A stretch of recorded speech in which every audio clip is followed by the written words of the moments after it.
Welcome to the Play My Kid Season Kickoff Series, Session 7, Practice Expectations.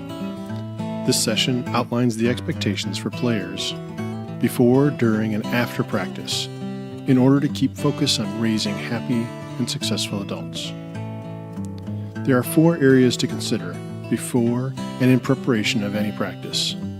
Number 1 is commitment to the team. To be successful, kids must learn they are responsible for being prepared for practices, not their parents. Typically, adults are the ones focused on making sure kids are learning how to play the game, get better, and make friends, whereas kids want to focus on the fun aspects of the game. Kids will learn that commitment is vital for maximizing everyone's time in both learning and having fun. Area number 2 before practice is to make sure that kids and parents are sharing relevant health issues with coaches. Let coaches know about health issues, injuries, or pains. Inform coaches of any inhalers or other medications players may need before, during, after practice. And finally, when it comes to health, if the player is too sick to go to school that day, they cannot attend practice. If they feel better after school, use the time to rest and recover fully. We don't want to spread any bugs across the team.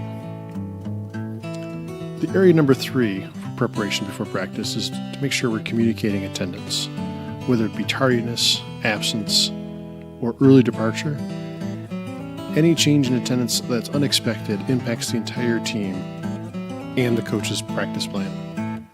It impacts the player warm-up. Without good warm-up, players at risk for injury. And it impacts the player's role on a team. They miss opportunities for development. Finally, when it comes to attendance, kids need to do their best to respect the time of coaches and teammates.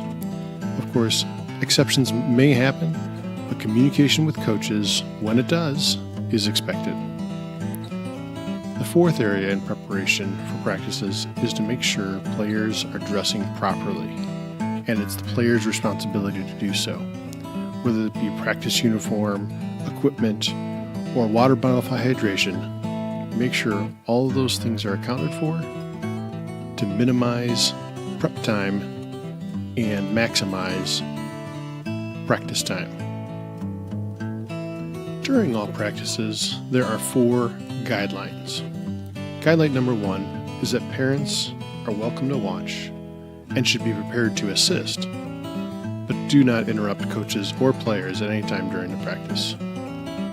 Guideline number 2 is engaged participation is required of all players. They need to work to get better.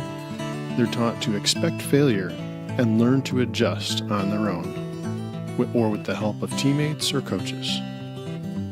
They will get regular water breaks, and they're not to leave the team unless it's an emergency. And finally, cell phones should be on silent and only be used with permission. Guideline number 3 during practice is fairly obvious, but all players are expected to exhibit good behavior. When coach talks or whistle sounds, everyone listens. Appropriate language is expected of all players, and appropriate attitude is expected of everyone. Guideline number 4 during practice is that players need to learn how to work with their teammates, show respect, encourage and support your teammates, and assist them to be successful. Right after practice and before leaving, make sure our practice space is clean. The goal is that others know we were there because it looks better than when we arrived. Players need to stay healthy after practice, taking time to stretch, keep hydrated, eat well, and rest well. That means full nights of sleep and lots of water. Now here's a bonus set of expectations for what players can do between practices. They can work on their schoolwork, making sure their academics are up to speed. They can work on household chores to make sure they're participating in family work. They really can also enjoy other activities and enjoy some family time. If they really want to continue working on the sport, they can always review plays the team has or specific skills they want to improve on. Now to recap, practice expectations. First, before practice, demonstrate commitment to the team. Share health information with coaches, communicate attendance, and dress properly. During practice, there are 4 guidelines. 1, parents are welcome. 2, engage participation is expected by all. Number 3, good behavior from everyone.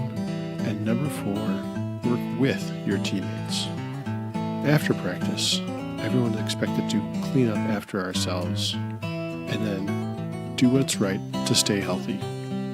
And as a bonus set of expectations, players between practices should think about working on school work, household chores, participating in other activities, enjoying family time, and if they really want to continue working on the sport, review team plays or work on personal skills.